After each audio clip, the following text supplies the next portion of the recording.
Parler du cinéma en français dans la série Le vocabulaire utile. Bonjour! Dans cette vidéo, vous allez apprendre du vocabulaire essentiel pour parler du cinéma en français. Vous pourrez dire quel genre de film vous aimez, quels acteurs, quels réalisateurs. Vous saurez aussi comment demander un billet pour aller au cinéma. Vous pourrez comprendre la description d'un film, les étapes et les personnes du monde du cinéma.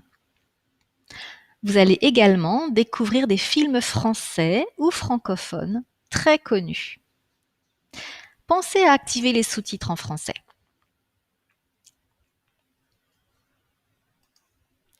Le cinéma. Nous appelons également le cinéma le 7e art. On dit aussi le grand écran. Voir un film sur grand écran, c'est plus agréable qu'à la télévision. Si on vous demande « Vous aimez aller dans les salles obscures ?» on vous parle de cinéma. Si vous aimez le cinéma, vous êtes cinéphile. Vous êtes cinéphile, vous? Parlons des films. Quand on dit un film, en général, on comprend un long métrage. Un long métrage est un film qui dure plus d'1h20 ou 1h30. Un court métrage est un film qui, comme son nom l'indique, est beaucoup plus court. Il dure en général quelques minutes, maximum 15 minutes. Aujourd'hui, nous allons parler des longs métrages, des films, les films les plus fréquents que vous allez voir au cinéma. Prenons un exemple de film.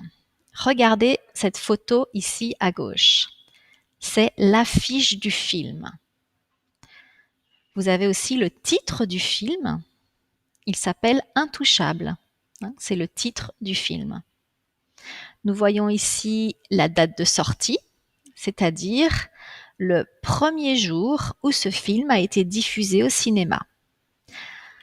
Nous avons ici les réalisateurs, Éric Toledano et Olivier Nakache, deux hommes, donc deux réalisateurs. Au cinéma, le terme metteur en scène est un synonyme de réalisateur. Nous avons aussi les acteurs. Nous avons deux acteurs très connus que vous voyez sur l'affiche, François Cluzet à gauche et Omar Sy à droite. Il y a aussi dans le film Anne Leny qui est une actrice. On dit aussi comédien, comédienne. Avant de voir un film au cinéma, il y a plusieurs étapes. Commençons par le début. Un film, ça commence par quoi? Ça commence déjà par une idée d'histoire. Donc il faut écrire un scénario ou alors faire une adaptation, adapter une histoire. Par exemple, le film Intouchable est une adaptation d'un livre. Il est tiré d'un livre. Ce livre a été écrit à partir d'une histoire réelle. Ensuite, pour faire un film, il faut un producteur. Il faut trouver l'argent nécessaire pour produire le film. Un film demande un gros budget. Ensuite, il faut choisir les acteurs et actrices. Pour cela, en général, les acteurs et actrices font des essais. Ils passent un casting. Quels sont les genres de films? On dit les genres cinématographiques. Il y a des comédies. Intouchable est une comédie dramatique. Il y a aussi des comédies romantiques, avec une rencontre et une histoire d'amour. C'est le cas par exemple dans le film L'arnaqueur, avec deux acteurs français très connus, Romain Duris et Vanessa Paradis. Le titre du film d'ailleurs est un jeu de mots. Un arnaqueur, en langage familier, est un escroc, quelqu'un qui vole. L'orthographe du mot arnaqueur est modifiée pour retrouver l'orthographe de cœur. Oui, nous sommes dans une comédie romantique. Si les films que je vous présente dans cette vidéo vous intéressent, cliquez pour voir l'article du blog où je vous propose plus d'informations ainsi que les bandes annonces des films. Il y a aussi des drames. Contrairement aux comédies dramatiques, en général dans un drame, on ne rit pas. Il y a des événements difficiles, de la souffrance.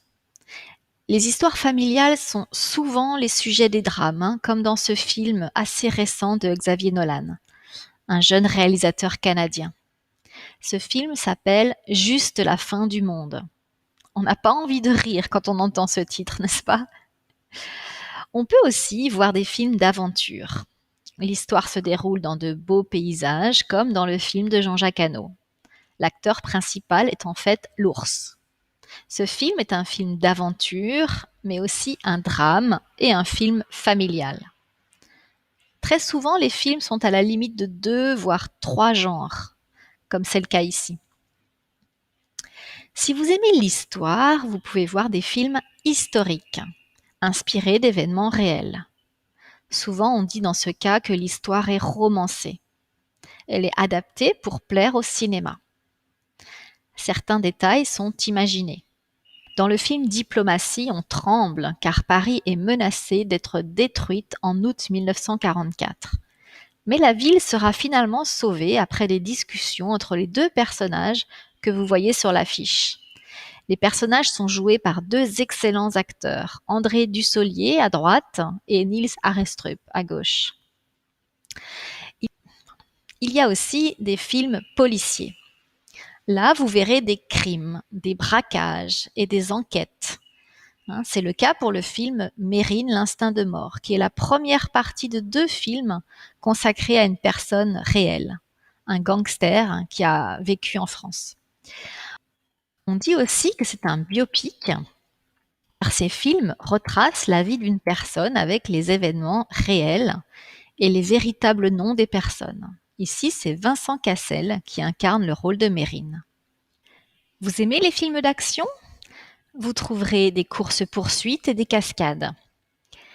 Un film très connu en France est Taxi. Vous pourrez suivre les personnages dans les rues de la ville de Marseille, dans le sud de la France. Ce premier film a eu une suite, avec Taxi 2, 3 et 4. On annonce un 5e volet à cette saga pour 2018. Avis aux amateurs d'action.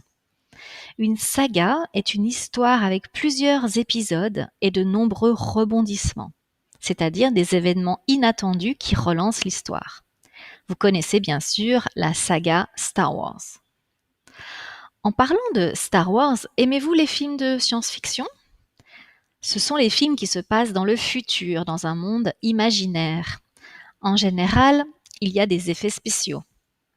Luc Besson a réalisé des films à succès comme par exemple Le 5e élément, qui se passe au 23e siècle avec des voitures volant entre les immeubles et Bruce Willis. Si vous aimez les émotions fortes, vous pouvez aussi aller voir des films d'épouvante, appelés aussi films d'horreur. Ce sont des films qui créent de la tension, de la peur et même de l'angoisse, avec un suspense très fort et de la violence, beaucoup de violence. C'est un genre peu développé dans les films francophones. Haute tension est un exemple de film d'épouvante avec 2 bonnes actrices, Cécile de France et Mai Wen. Cécile de France est une actrice belge. Oui, malgré son nom. Et Mai Wen est également une réalisatrice talentueuse. Si vous préférez les jolies histoires sans aucune violence, vous pouvez choisir des films d'animation. Pas d'acteurs humains ici, et une morale à la fin du film qui peut plaire aux enfants et aux adultes. Ce film, Ma vie de courgette, est un film franco-suisse récent qui a eu beaucoup de récompenses et qui a même été nommé aux Oscars 2017 dans la catégorie Meilleur film d'animation. Il a été réalisé entièrement en pâte à modeler. Les personnages ont été créés manuellement et filmés image par image. C'est un énorme travail qui a demandé des années de préparation et de tournage. Chaque jour, seules 30 secondes de film étaient tournées. Les films d'animation français sont très appréciés à l'étranger. La plupart des films d'animation sont réalisés par des ordinateurs. Les voix sont humaines avec des acteurs que l'on appelle des doublures voix. Voilà, vous en savez beaucoup plus sur les genres des films. Vous pouvez maintenant dire quel genre de film vous préférez et vous pouvez comprendre la fiche technique d'un film. Voyons maintenant un peu plus de vocabulaire sur les étapes de création d'un film. Parlons du tournage. Tourner un film, c'est réaliser les scènes du film. Le tournage peut se dérouler en intérieur ou en extérieur. Des termes qui signifient en fait à l'intérieur, dans une maison, ou à l'extérieur.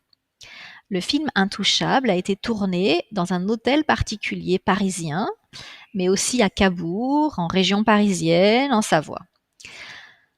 Avant le tournage, les acteurs doivent apprendre leur texte, suivre les conseils du metteur en scène. Ils doivent se préparer pour interpréter leur rôle. On dit aussi jouer un rôle. Dans Intouchable, Omar Sy joue le rôle de Driss. Il joue le personnage de Driss. On dit qu'un acteur qui a du talent a un bon jeu. Il joue bien. Sur le tournage, on dit aussi sur le plateau, il y a des figurants. Ce sont des personnes que l'on voit dans le film, mais qui ont des rôles très minimes. Ils passent, ils occupent les lieux. Beaucoup de figurants ne parlent pas. Leur cachet, c'est-à-dire ce qu'ils gagnent, dépend de leur temps de présence sur le tournage et s'ils parlent ou pas. Sur le tournage, il y a aussi beaucoup de techniciens. Je ne vais pas vous parler dans cette vidéo de tout le vocabulaire des professions nécessaires pour un film, ce serait un peu trop technique. Quand le tournage est terminé, une autre étape importante est le montage. Il faut choisir les meilleures scènes, les organiser pour créer la succession du film. On dit que certaines scènes sont coupées au montage. Ensuite, il faut ajouter la musique sur les scènes. La bande originale d'un film, c'est l'ensemble de ses musiques. Quand le travail technique du film est terminé et qu'une date de sortie est décidée, la phase de promotion commence. Le film est présenté avec une bande-annonce, c'est-à-dire des extraits du film qui vont donner une idée aux spectateurs, leur donner envie de voir ce film. Le réalisateur et les acteurs principaux font la promo du film en répondant à des interviews, des entretiens. Ils parlent de l'histoire, des personnages, ils racontent parfois les coulisses du tournage, c'est-à-dire ce qu'il s'est passé et qui n'a pas été filmé, quelles étaient les relations entre les acteurs. Ils racontent des anecdotes, certains incidents ou événements amusants. Cette phase de promotion est très active les jours précédant la sortie du film. C'est souvent comme ça que vous découvrez un nouveau film et que vous allez décider d'aller au cinéma. Ça y est, le film est sorti. On dit qu'il est à l'affiche ou en salle. Devant les salles de cinéma, on voit toutes les affiches de films. Quand un film est présent dans de nombreuses salles du pays, on dit qu'il est bien distribué. C'est la distribution. Le jour de la sortie, tout le monde veut savoir combien d'entrées a réalisé le film, c'est-à-dire combien de personnes ont payé pour voir le film au cinéma. C'est un indicateur de succès du film. Vous avez décidé de voir un film. Vous allez au ciné. Vous allez payer une entrée ou une place. Ce sont des synonymes quand on parle du cinéma. Vous avez peut-être droit à une réduction selon votre situation, enfant, étudiant, demandeur d'emploi, senior. Les grands distributeurs de cinéma proposent aussi des abonnements, des cartes de fidélité qui vous permettent de payer votre place moins cher.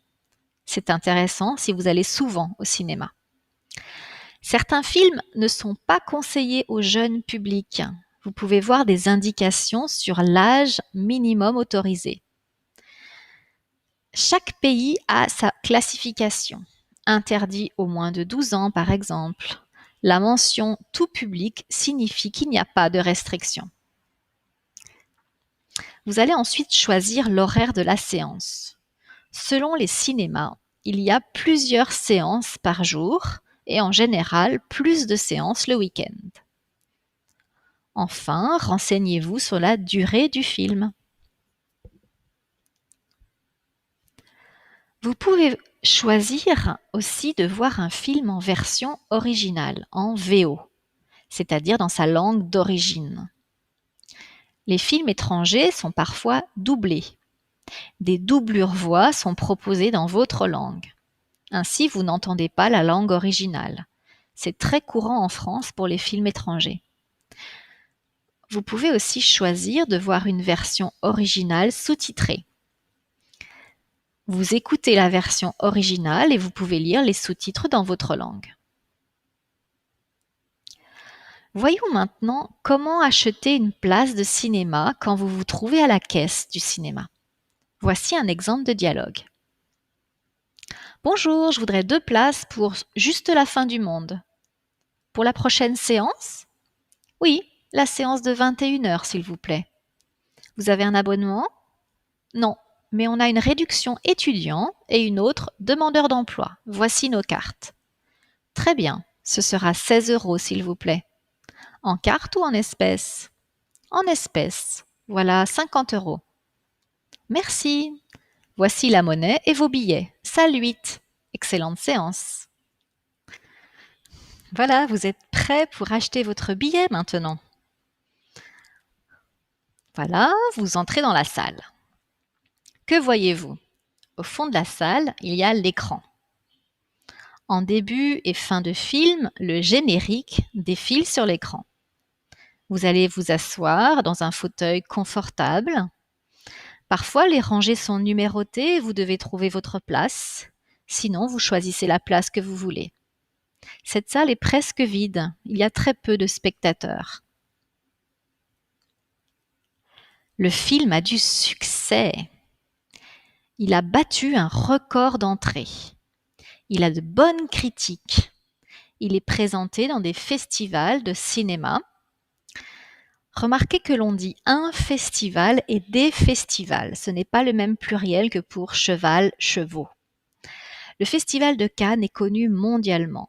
Beaucoup d'acteurs rêvent d'aller sur la croisette, de monter les marches, un vocabulaire spécifique à ce festival.